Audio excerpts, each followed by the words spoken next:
Hello అందరికీ welcome back to my channel. మన ఛానల్లో అయితే ఇది ఫస్ట్ వ్లాగ్ అనమాట. వ్లాగ్ మొత్తం చూడండి, నచ్చితే లైక్, షేర్ అండ్ సబ్స్క్రైబ్. అట్లానే కమెంట్ చేయండి మీకు ఈ ప్లేస్ నేమ్ తెలిస్తే కనుక. ఇక్కడ బుద్ధుడి విగ్రహం చాలా బాగుంది కదా.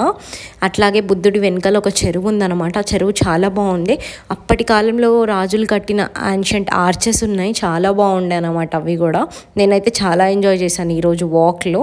అండ్ అట్లాగే మనకు ఎవ్రీ డే ఒక హాఫ్ అన్ అవర్ మనం వాకింగ్ చేస్తే కనుక మనకు ఒక ప్లెజెంట్ మైండ్ ఇస్తుంది. అట్లానే పాజిటివిటీ, అట్లానే రిలాక్సేషన్, అట్లానే కాన్ఫిడెన్స్ లెవెల్స్ పెంచుతుంది.